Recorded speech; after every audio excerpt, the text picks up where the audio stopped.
petit peu particulier aujourd'hui, c'est exactement la 20e date parisienne que l'on fait depuis que la scène existe.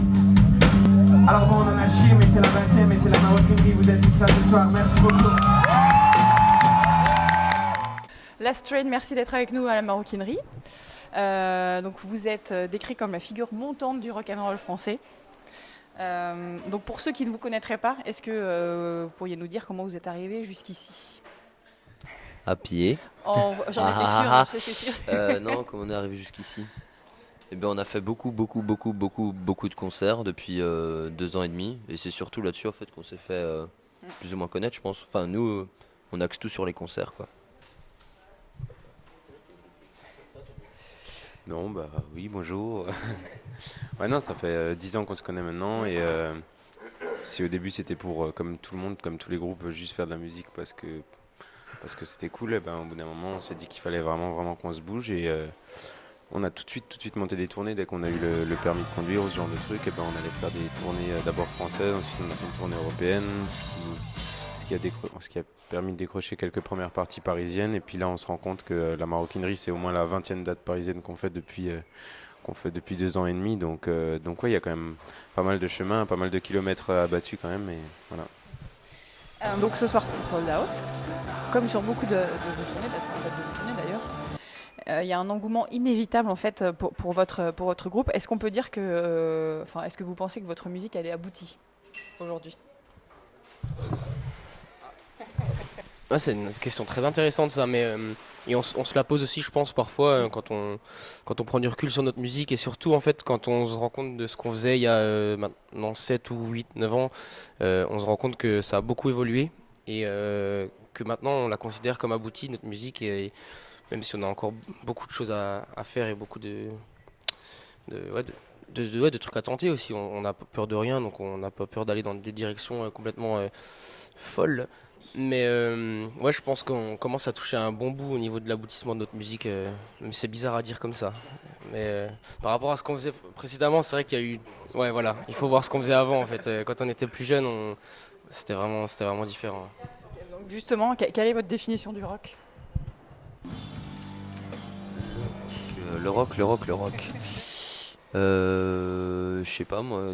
Ou alors comment est-ce que vous voyez le rock français aujourd'hui Ben assez dynamique en fait, même si beaucoup de gens trouvent que c'est pas, à première vue on dirait qu'il se passe pas grand chose. Il y a beaucoup de groupes qui tournent, qui jouent dans des bars ou dans des petites salles. Et le rock français en ce moment, il bouge pas mal et il se passe pas mal de trucs. Faut juste aller voir. et du coup vous pensez lui apporter quoi? J'ai l'impression d'être dans un C'est entretien entretien d'embauche. d'embauche. Ouais. Qu'est-ce que vous pouvez apporter à cette entreprise qu'est le C'est rock ça. français? Ben voilà. Je sais pas moi. Un coup de projecteur, j'espère. Un coup de projecteur. Je serais pas embauché, moi, je pense. Ouais, je sais pas si on peut dire qu'on apporte quelque chose, mais c'est juste qu'au bout d'un moment, eh ben, on a décidé qu'on allait faire du rock en France, et on dit souvent qu'on a tapé un peu les poings sur la table, et c'est la vérité, parce qu'il y a plein de groupes qui vont, et ils ont raison de le faire, qui vont en Allemagne ou en Suisse, tout ça, parce qu'il y a un bon public là-bas, parce que les conditions de tournée elles sont chouettes, parce que c'est cool. Et nous on a décidé maintenant qu'on le ferait pas, alors qu'on est alsacien, qu'on a la frontière juste à côté, et on préfère se taper des allers-retours à Bordeaux pour aller jouer chez les copains français à Bordeaux, plutôt qu'aller en Allemagne ou en Suisse. Ça n'a rien à voir, même si on aime beaucoup aller jouer là-bas, c'est juste que nous c'était notre défi de le faire ici en France. Et voilà, on est plutôt content du résultat, parce qu'il y a beaucoup de dates, il y a pas mal de demandes et tout ça, donc nous on est content. Ensuite, si on a apporté quelque chose, j'en sais rien, mais personnellement on est content.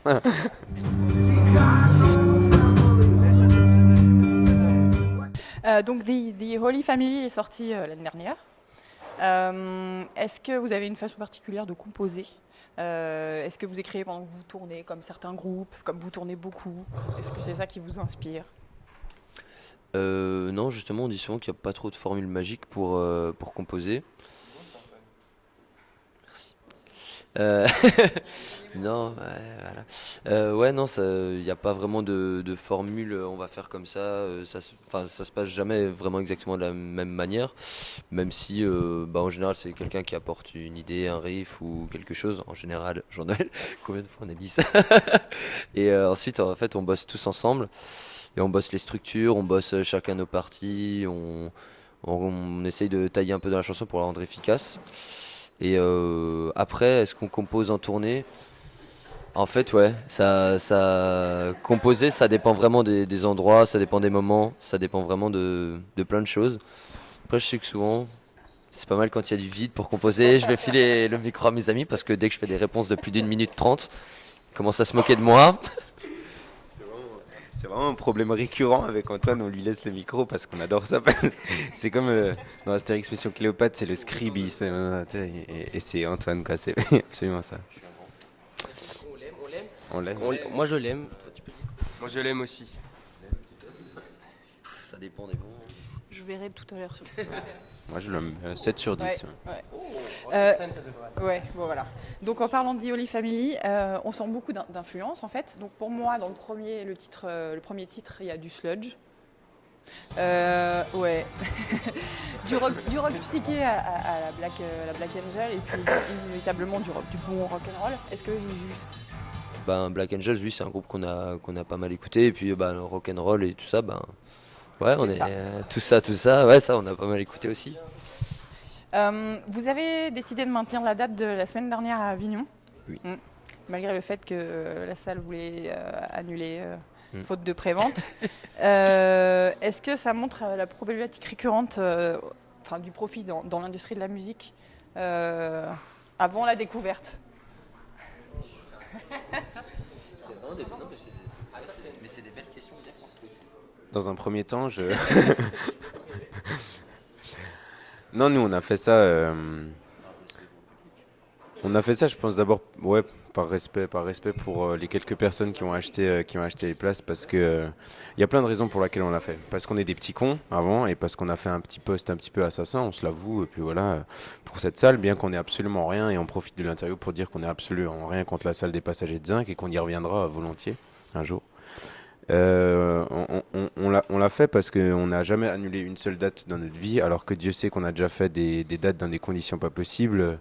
Tim qui a vomi juste avant de monter sur scène, moi qui n'avais absolument plus aucune voix, et pourtant on a joué quand même. On n'a vraiment jamais annulé une date, ou en tout cas on n'en a jamais annoncé une date et on l'a annulé après. Donc là je trouvais que c'était pas très fair play, donc nous on s'en foutait de jouer dans les bars, on adore ça, donc c'était une très bonne date en l'occurrence. Ensuite je suis parti aussi loin qu'Antoine, donc je me souviens plus de la question à la base. Ouais, non, je sais pas. Par rapport à cette situation toute particulière, les Passagers de Zinc, c'est une salle qui est subventionnée, et comme toutes les salles subventionnées, en France, on a de la chance d'avoir beaucoup de salles comme ça. Pourquoi on a de la chance? Parce que nous, on est un petit groupe français qui coûte mine de rien quand même assez cher quand on a envie d'être légal, parce que être dans la légalité, parce qu'il faut payer les musiciens, il faut payer les techniciens, il faut payer les techniciens de la salle, le mec qui fait à bouffer, il faut payer la location de la salle. Enfin bref, tu te rends compte qu'en fait, le coût d'une soirée comme ça, même sur un tout petit groupe, eh ben, il est super cher, et on en est conscient de tout ça.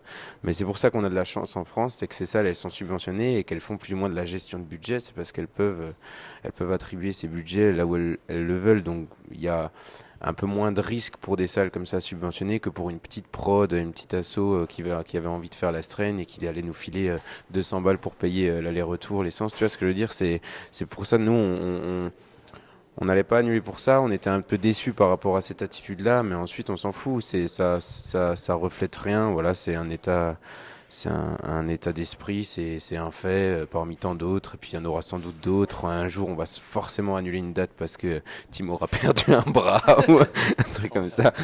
Mais voilà, nous, on avait envie de défendre ça. On l'a fait, et voilà. Alors justement, avec autant de dates live, quel est votre meilleur souvenir? J'imagine qu'il y en a plusieurs. Ou le plus drôle?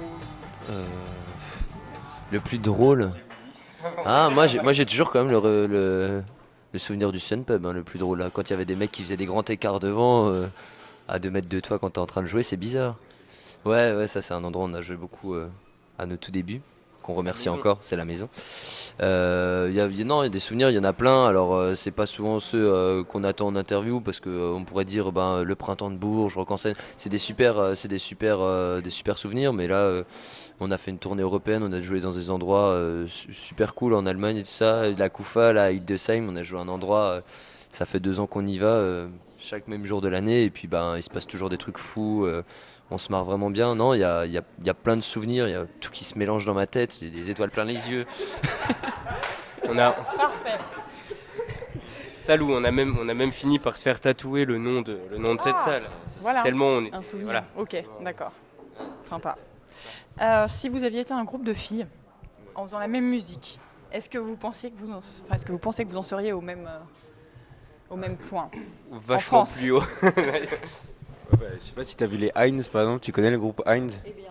Ah. Si, pardon, excuse-moi, je l'appelle pas comme ça, oui. H-I-N-D-S. Ah, tu t'appelles ça comment? Les Je Heinz, pensais- Oui, Heinz, voilà. de Heinz, toute façon, ouais, Heinz. mais non, ouais. Non, mais voilà, J'aime bien. je, Ouais. je pose ça là comme ça. C'est vrai que c'est cool de s'arrêter là-dessus. On arrête celle-là. Ben non, mais. Ouais, j'espère qu'on pourrait en être au même point si on était des filles, ou même si on pouvait en être au-dessus, hein. Mais j'espère justement pas qu'on sera en dessous, juste parce qu'on est des filles. Voilà. Je serais très bien. déçu Euh, par la société. Qu'est-ce que vous faites quand vous n'êtes pas sur scène? On se prépare. Non, on roule, on fait. On mange. Bah, ensuite, il y a le label à côté qui a été monté par Julien et Jean-Noël. Ouais, c'est ça. Du coup, il y a toute cette activité qui prend beaucoup de temps. Du coup, en général, quand on n'est pas sur scène, Jean-Noël et Julien bossent beaucoup sur le label, sur d'autres groupes, sur des dates comme ce soir. Ouais, éventuellement. Ouais. Le mot de la fin. Alors en C'est pour général, vous on en cherche des compliqués. Moi je dirais bien torticolis parce que je crois que j'ai pris froid tout à l'heure. Mais non, c'est triste de finir sur torticolis. Tortellini. Tortellini, c'est un mélange de grippe et de bonnes choses à manger. D'accord. Bah, voilà. Voilà. Ok. Merci. De rien, merci à vous.